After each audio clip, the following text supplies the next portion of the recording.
નમસ્કાર. બી અર્થશાસ્ત્ર સેમેસ્ટર 5 અને સેમેસ્ટર 1ના વિદ્યાર્થીઓ માટે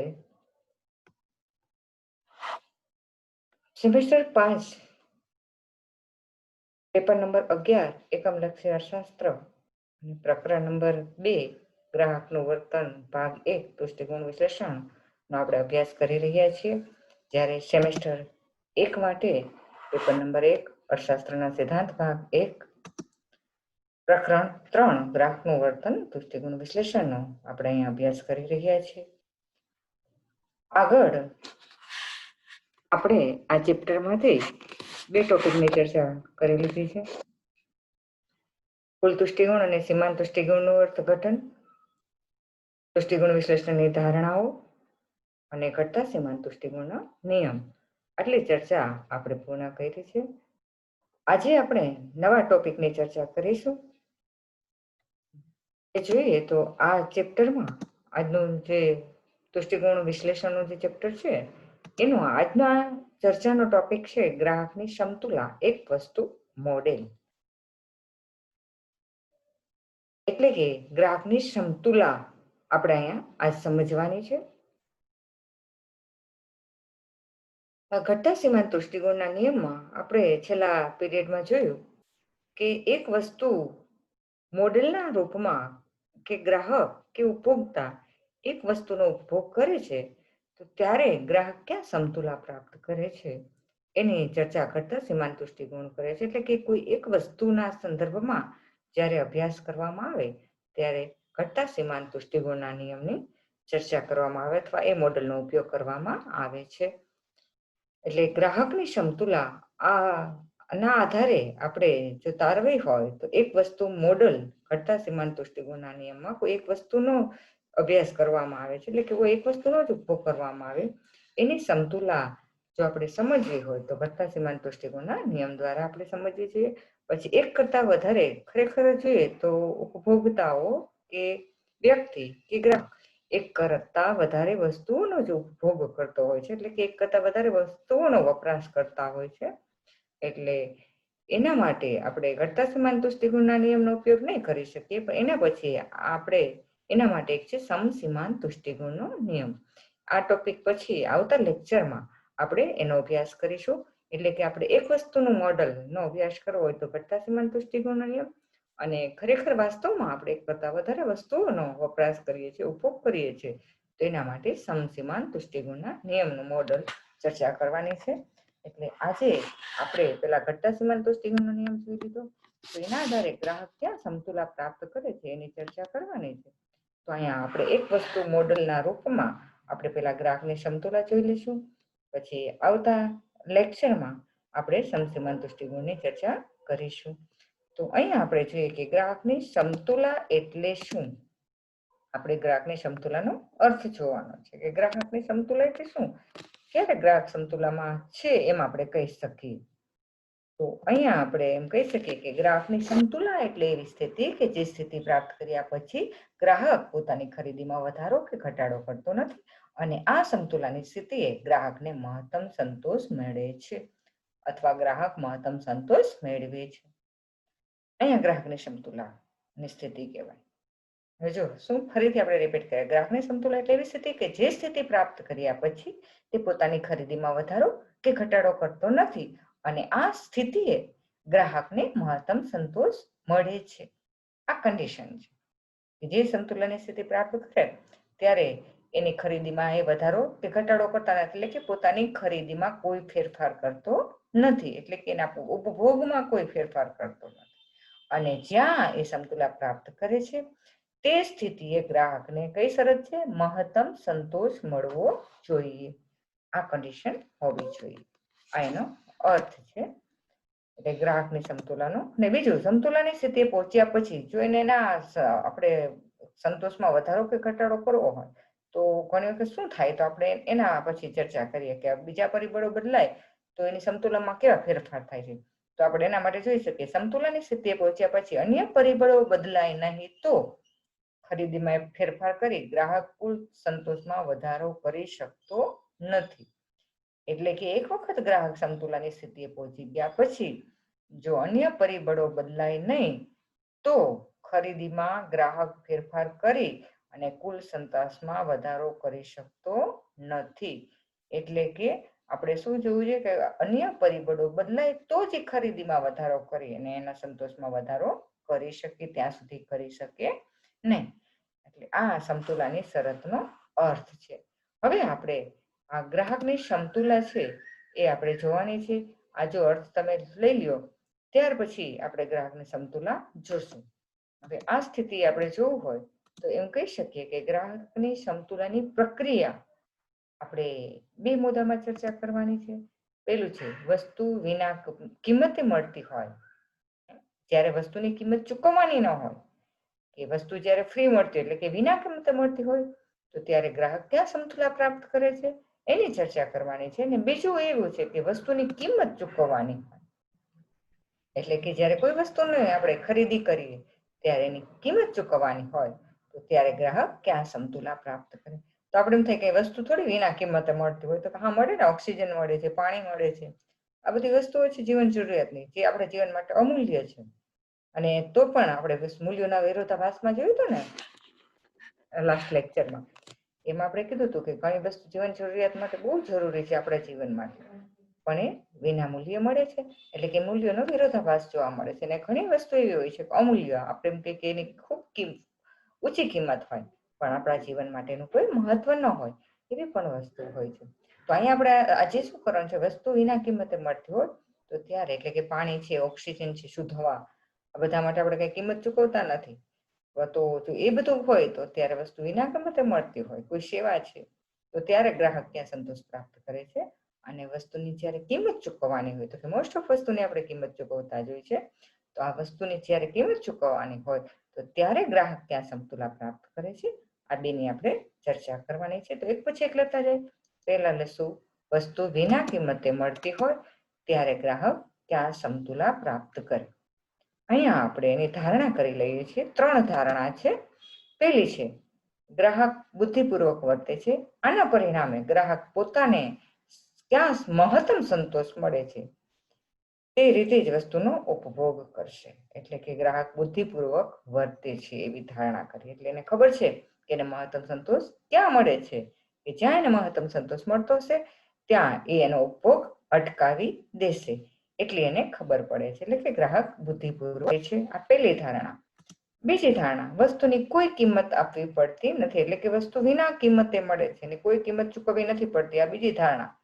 અને ત્રીજી ધારણા છે કે વસ્તુમાંથી મળતો તુષ્ટિગુણ આપણે એકમોમાં માપી શકીએ છીએ. 1 એકમ, 2 એકમ, 3 એકમ, 4 એકમ, 5 એકમ, આ રીતે કે વસ્તુમાંથી મળતો તુષ્ટિગુણ એકમોમાં માપી શકાય છે. સીમાંત તુષ્ટિગુણ કહીએ ને કે આટલા એકમ મળ્યા, કુલ તુષ્ટિગુણ આપણે કહીએ 5 એકમ મળ્યા એક વસ્તુનો ઉપભોગ કરવાથી, એટલે આપણે આ તુષ્ટિગુણને એકમોમાં માપી શકીએ છીએ. એટલે આ 3 ધારણા સાથે આપણે સમતુલા જોવાની છે ગ્રાહકની. એમાં આપણે પહેલી સમતુલાની જે શરત છે એનું આપણે જો તારવી હોય, વસ્તુ વિના કિંમતે મળતી હોય, તો એના માટે આપણે એક ઉદાહરણ લઈશું, એક અનુસૂચિ લઈએ છીએ આના માટે, એ તુષ્ટિગુણની અનુસૂચિ એ આપણે લઈએ. તો અહીંયા પણ આપણે વસ્તુના એકમો લીધા છે 6, અને કુલ તુષ્ટિગુણ અને સીમાંત તુષ્ટિગુણ આ બે લીધું છે. અહીંયા આપણે વસ્તુને આપણે જોઈએ તો શું લીધું છે અહીંયા, સીમાંત તુષ્ટિગુણ અને કુલ તુષ્ટિગુણના એકમો. હવે જો અહીંયા વસ્તુના કેટલા એકમો લીધા છે, 1, 2, 3, 4, 5 અને 6. આપણે છેલ્લા કાલે કુલ તુષ્ટિગુણ અને સીમાંત તુષ્ટિગુણ જે જોયું હતું ને, એ જ ઉદાહરણ તમારે અહીં લેવું હોય તો ચાલે. અહીંયા શું કીધું છે આપણે, એનાથી વિશેષ કાંઈ નથી. જો અહીંયા આપણે કુલ તુષ્ટિગુણ અને સીમાંત તુષ્ટિગુણમાં જે આંકડા લીધા હતા ને એ જોઈએ તો કુલ સીમાંત તુષ્ટિગુણમાં જો 5 લીધા હતા, 3 લીધા હતા, 2 લીધા હતા, 1, 0 અને -2, એટલે કે આનાથી અડધા લીધા હતા. તમે એ જ આંકડો અહીં મૂકો તો ગણતરી એ જ થાય. આ મૂકવું હોય તમારે તો ઓલું ડબલ કરી નાખો ઓલા ઉદાહરણમાંથી, ઓલું જ ઉદાહરણ યાદ રાખવું હોય તો પણ અહીંયા ચાલે. એટલે કે અહીંયા આપણે શું લીધું, 10, 6, 4, 2, 0 અને -4, એટલે કંઈ યાદ રાખવા જેવું નથી, એમાંથી ડબલ કરી નાખો. તમારા જે બુક છે રેફરન્સ બુક એમાં આ રીતે એક્ઝામ્પલ કહો છો, એટલે મેં એ જ આંકડા લીધા છે. ને તો તમે 5, 3, 2, 1, 0, -2 લ્યો તો પણ આ ચાલે છે. સહેલું યાદ રાખવું હોય તો એ રીતે, આ પણ સહેલું જ છે. ખાલી ડબલિંગ કરી નાખીએ છીએ. એ જ રીતે કુલ તુષ્ટિગુણમાં પણ અહીંયા ડબલ આંકડા લીધા છે. અહીં શું લીધું? 10, 16, 20, 22, 22 ને 18. ગયા આપણે એક્ઝામ્પલમાં શું લીધું હતું કુલ તુષ્ટિગુણમાં? તો અહીંયા 5 લીધા હતા 10 ના અડધા, અહીંયા 8 લીધા હતા, અહીંયા 10 લીધા હતા, અહીંયા 11, અહીંયા 11 અને અહીંયા 9. એટલે કે આનાથી અડધા લીધા. એટલે ગયા એક્ઝામ્પલ કરતા અહીંયા ડબલ કરી નાખ્યું છે. એટલે કે ઓલું એક્ઝામ્પલ એ પણ તમારે યાદ રાખવું હોય તો ચાલી શકે. હવે અહીં આપણે જોઈએ આ ઉદાહરણ કે વસ્તુના એકમો, કે જ્યારે ગ્રાહક પોતાની એક વસ્તુનું કોઈ પણ એક એકમ છે. ફોર એક્ઝામ્પલ કે સફરજન 2 છે અહીં, પણ જો કે આ વસ્તુ એના કિંમતે મળે છે એટલે આપણે પાણી કે ઓક્સિજન જ લઈએ. આપણે પાણીનો એક ગ્લાસ એ પોતે ઉપભોગ કરે છે તો એમાંથી એને કેટલો સંતોષ મળે છે? કુલ તુષ્ટિગુણ 10 અને સીમાંત તુષ્ટિગુણ પણ 10 એકમ. 2 ગ્લાસ પાણીનો ઉપભોગ કરે તો એને પાછું વધારાના 6 એકમો તુષ્ટિગુણ મળે છે. એટલે પેલા એકમ કરતા બીજામાં નો ડાઉટ ઓછા જ મળે. એટલે અહીંયા કુલ તુષ્ટિગુણ કેટલો થશે? આ 10 અને 6 એટલે કે 16 એકમનો કુલ તુષ્ટિગુણ થાય છે. ત્રીજા ગ્લાસનો ઉપભોગ કરે એટલે કે ત્રીજા એકમનો ઉપભોગ કરે તો હજી ત્રીજા ગ્લાસમાંથી એને 5 એકમ જેટલો સીમાંત તુષ્ટિગુણ મળે છે. એટલે કે કુલ તુષ્ટિગુણ કેટલો થશે? તો કે આ 10 ને 6, 16 ને 4, 20. એટલે અહીંયા 20 એકમ કુલ તુષ્ટિગુણ મળે છે. એ જ રીતે ચોથા એકમનો ઉપભોગ કરે તો એમાંથી એને 2 એકમ તુષ્ટિગુણ મળે છે. એટલે અહીંયા કુલ 20 થતા એમાં 2 આ એકમનો ઉમેરો કરી નાખીએ એટલે 22 એકમ કુલ તુષ્ટિગુણ થયા. એટલે કે હવે જો વધારાનું 5 એકમનો ઉપભોગ કરે તો અહીંયા એને સીમાંત તુષ્ટિગુણ 0 મળે છે. એટલે કે કુલ તુષ્ટિગુણ પણ 22 નો 22 જ રહેશે. અહીં 0 વધતું નથી, 0 થઈ જાય છે એટલે. અને છઠ્ઠા એકમે સીમાંત તુષ્ટિગુણ -4 થાય છે. તો કુલ તુષ્ટિગુણ 22 માંથી 4 જાય તો 18 થી. એટલે કે કુલ તુષ્ટિગુણમાં ઘટાડો થાય છે. એટલે અહીંયા આપણે જોઈએ તો ગ્રાહક ક્યાં સમતુલા પ્રાપ્ત કરશે જ્યારે વસ્તુ વિના કિંમતે મળતી હોય? તો આના ઉપરથી આપણે આ સમતુલા તારવાની. તો આપણે બુદ્ધિપૂર્વક વર્તો ગ્રાહક શું કરશે? આપણે કીધું હતું ને જ્યાં એને મહત્તમ સંતોષ મળે. આપણે સંતુલનની શરતમાં જોયું હતું ને કે જ્યાં ગ્રાહકને મહત્તમ સંતોષ મળશે ત્યાં એ સમતુલા પ્રાપ્ત કરશે. તો અહીંયા મહત્તમ કુલ તુષ્ટિગુણ ક્યાં છે? તો આપણે અહીંયા જોઈ લઈએ મહત્તમ તુષ્ટિગુણ ક્યાં છે. આપણે તો મહત્તમ તુષ્ટિગુણ અહીંયા છે. આપણે જોઈએ 2 જગ્યાએ છે. 22 એકમો એનો મહત્તમ તુષ્ટિગુણ છે. આ જગ્યાએ એને મહત્તમ મળે છે. હવે આ જગ્યાએ એટલે કેટલા? તો કે ચોથા અને પાંચમા એકમે. ચોથા અને પાંચમા એકમે વધુમાં વધુ મહત્તમ એટલે વધુમાં વધુ 22 તુષ્ટિગુણ મળે છે. આ 2 એકમે ચોથા અને પાંચમા. તો ગ્રાહક ક્યાં સમતુલા પ્રાપ્ત કરશે? ચોથા એકમે કે પાંચમા એકમે? ક્યાં સમતુલા પ્રાપ્ત કરે ગ્રાહક? ક્યાં સમતુલા પ્રાપ્ત કરે? આપણે વિચારી લઈએ કે ચોથા અને પાંચમા બંને એકમોએ એક જ સરખો એટલે કે મહત્તમ સંતોષ મળતો હોય તો ગ્રાહક ક્યાં સમતુલા પ્રાપ્ત કરે એ આપણે જોવાનું છે. તો અહીં આપણે એમ કહી શકીએ કે જ્યારે ચોથા અને પાંચમા બંને એકમોએ કુલ તુષ્ટિગુણ મહત્તમ થાય છે તો જે જગ્યાએ જેટલા એકમે સીમાંત તુષ્ટિગુણ 0 મળે ત્યાં ગ્રાહક સમતુલા પ્રાપ્ત કરે. હવે જો અહીંયા કેટલામાં એકમે? પાંચમા એકમે સીમાંત તુષ્ટિગુણ 0 થાય છે. ચોથા એકમે જો એ મહત્તમ તો થાય છે કુલ તુષ્ટિગુણ એ ચોથા એકમે, પણ જો અહીંયા સમતુલા પ્રાપ્ત કરે તો હજી એક એકમનો ઉપભોગ કરવાથી શું થાય છે? એને વધારે જે એને સીમાંત તુષ્ટિગુણ 2 તો મળે જ છે એટલે ત્યાં ઉપભોગ ન અટકાવી શકે. આમે માનવ સહજ આપણે પ્રકૃતિ હોય કે જ્યારે વસ્તુમાં આપણે મફતમાં મળતી હોય ને ત્યારે આપણે શું કરીએ કે જ્યાં સુધી એનું સીમાંત તુષ્ટિગુણ 0 નહીં થાય ત્યાં સુધી વ્યક્તિ ઉપભોગ કરશે. એટલે કે સીમાંત તુષ્ટિગુણ 0 થાય અને કુલ તુષ્ટિગુણ મહત્તમ થાય. એ કઈ જગ્યાએ થાય છે? તો કે પાંચમા બિંદુએ આપણે જોઈ શકીએ છીએ. કેટલા બિંદુએ? તો કે પાંચમા બિંદુએ એ સમતુલા પ્રાપ્ત કરશે. શું આપણે જોઈએ છીએ કેટલા એકમે? તો કે આ પાંચમા એકમે શું થાય છે? 0 થાય છે અને કુલ તુષ્ટિગુણ છે આપણે એ મહત્તમ થાય છે. આ જગ્યાએ મહત્તમ થાય છે. એટલે કેટલા એકમનો ઉપભોગ કરશે ગ્રાહક? જ્યારે વસ્તુની કિંમત ચૂકવવાની ન હોય ત્યારે. તો કે જ્યારે વસ્તુની કિંમત ચૂકવવાની ન હોય ત્યારે ગ્રાહક છે એ 5મા એકમે સમતુલા પ્રાપ્ત કરશે. શું કામ? તો કે કુલ તુષ્ટિગુણ મહત્તમ થાય છે અને સીમાંત તુષ્ટિગુણ 0 થાય છે.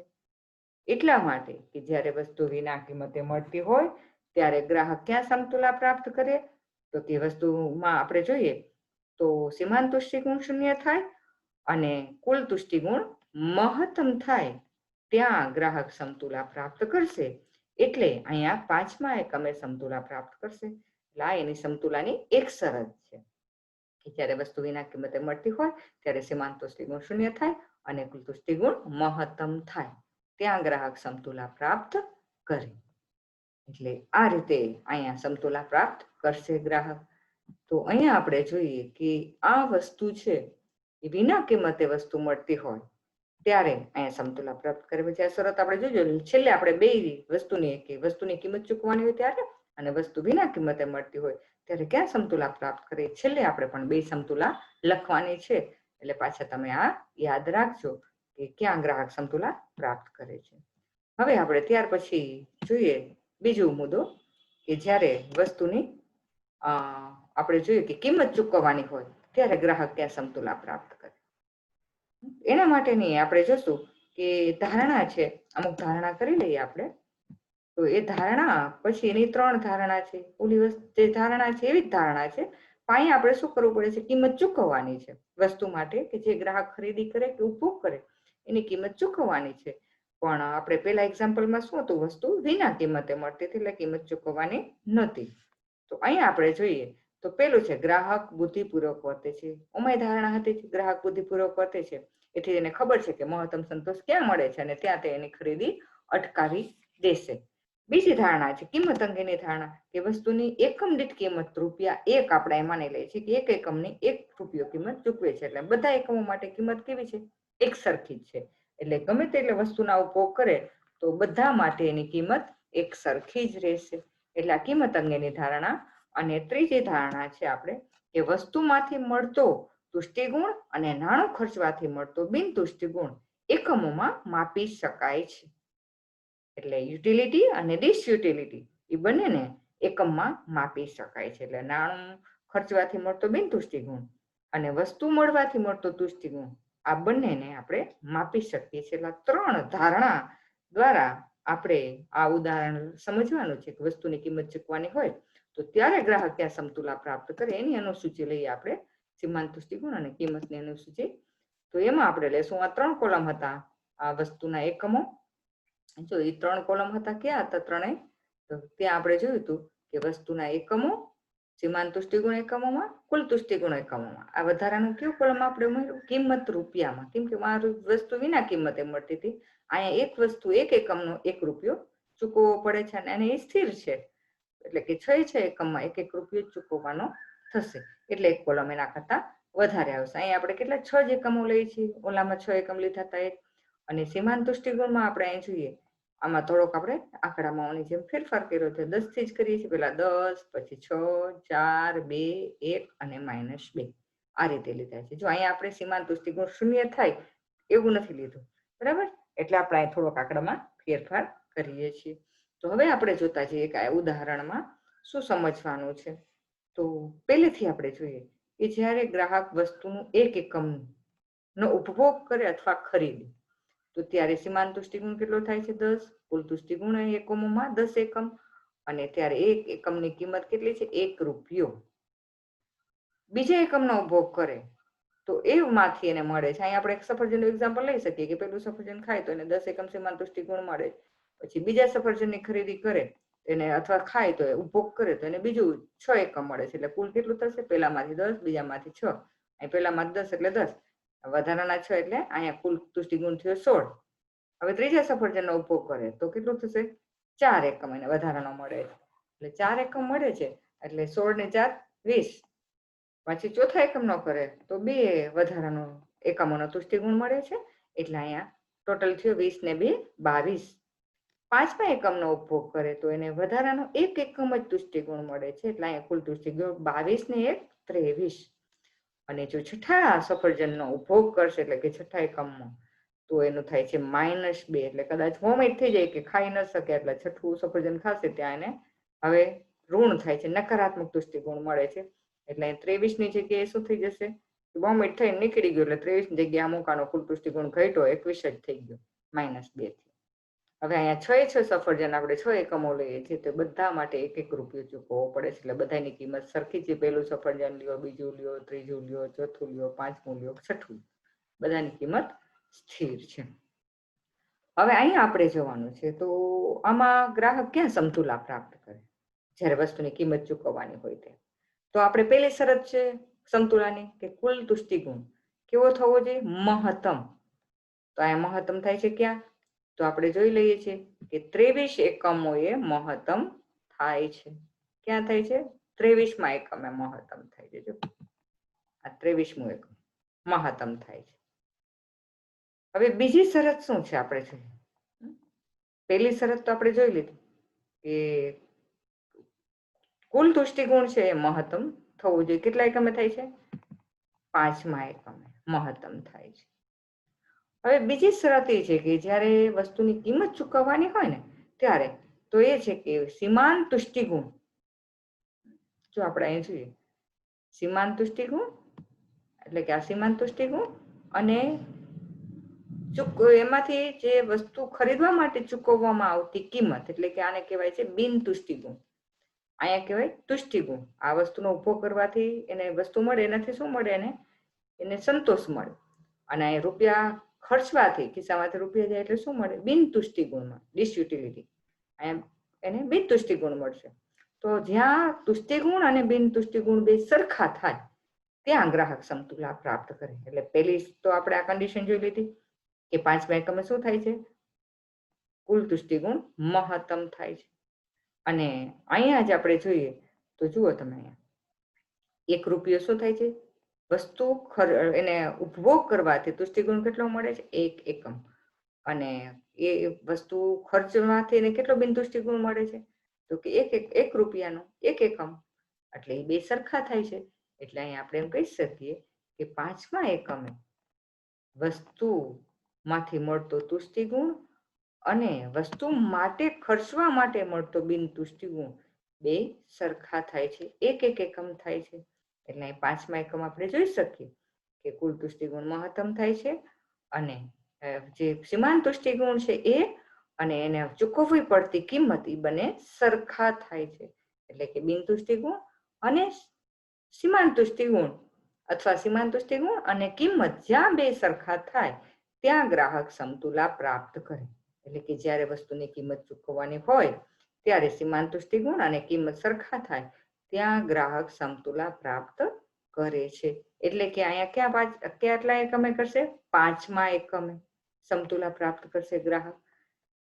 5મા એકમે આપણે જોઈએ છીએ કે સીમાંત તુષ્ટિગુણ અને કિંમત બે સરખા થાય છે. એટલે કે 1 સીમાંત તુષ્ટિગુણ થાય છે અને કિંમત ચૂકવવાની છે જે એ પણ 1 રૂપિયો છે. અને ત્યાં ગ્રાહકને મહત્તમ સંતોષ મળે છે. હવે જો ચોથા એકમે એ સમતુલા પ્રાપ્ત કરે તો એક તો અહીં 22 એકમ છે એટલે મહત્તમ મળતો નથી. અને બીજું કે તુષ્ટિગુણ 2 એકમ મળે છે પણ કિંમત કેટલું થાય છે? 1 એકમ. તો અહીં કઈ સરખું નથી. હવે જો છઠ્ઠા એકમે 5ની જગ્યાએ છઠ્ઠા એકમનું કરે તો કઈ તુષ્ટિગુણ કુલ તુષ્ટિગુણ શું છે? મહત્તમ સંતોષ નથી મળતો, 21 જ થાય છે. અને અહીંયા રૂપિયો તો ઠીક, ચાલો કિંમત તો એનો 1 રૂપિયો છે પણ સીમાંત તુષ્ટિગુણ કેવો થાય છે? માઇનસ થઈ જાય છે, -2. એટલે છઠ્ઠા એકમે સમતુલા ન પ્રાપ્ત કરે ને ચોથા એકમે કરે. એટલે ગ્રાહક સમતુલા પ્રાપ્ત કરે, 5મા એકમે સમતુલા પ્રાપ્ત કરે. એટલે અહીંયા આપણે એમ કહી શકીએ કે જ્યારે વસ્તુની કિંમત ચૂકવવાની હોય ત્યારે ગ્રાહક ક્યાં સમતુલા પ્રાપ્ત કરશે? કે ત્યારે જ્યાં સીમાંત તુષ્ટિગુણ અને કિંમત સરખા થાય ત્યાં. હવે આપણે સમતુલાની શરતોના ઉપરથી તારવશું કે ગ્રાહક કેવી રીતે સમતુલાની શરત તારવી શકીએ આપણે. તો આ બે ઉદાહરણ ઉપરથી આપણે લેવાનું છે. હવે જોઈએ ગ્રાહકની સમતુલાની શરત. બે સમતુલાની શરત હશે. કઈ? તો કે વસ્તુ વિના કિંમતે મળતી હોય ત્યારે ગ્રાહક ક્યાં સમતુલા પ્રાપ્ત કરે છે અને જ્યારે વસ્તુની કિંમત ચૂકવવાની હોય ત્યારે ગ્રાહક ત્યાં સમતુલા પ્રાપ્ત કરે. આ બે શરત છે. તો પહેલી શરત છે વસ્તુ વિના કિંમતે મળતી હોય ત્યારે સીમાંત તુષ્ટિગુણ 0 થાય તેટલા એકમે ગ્રાહક સમતુલા પ્રાપ્ત કરશે. ક્યાં? તો કે વસ્તુની વસ્તુ વિના કિંમતે મળતી હોય ત્યારે સીમાંત તુષ્ટિગુણ કેવો થાય? શૂન્ય થાય તેટલા એકમોનો ઉપભોગ ગ્રાહક કરશે. આ પેલી શરત છે સમતુલાની. બરાબર? ત્યારે તો કે વસ્તુ વિના કિંમતે મળતી હોય ત્યારે. એટલે આ એક કન્ડિશન છે. હવે બીજી કન્ડિશન આપણે લેવી હોય તો આપણે એમ કહી શકીએ, બીજી શું આપણે સમતુલાની શરત તારવશું? તો કે જ્યારે વસ્તુની કિંમત ચૂકવવાની હોય ત્યારે ક્યાં સમતુલા પ્રાપ્ત કરી શકાય?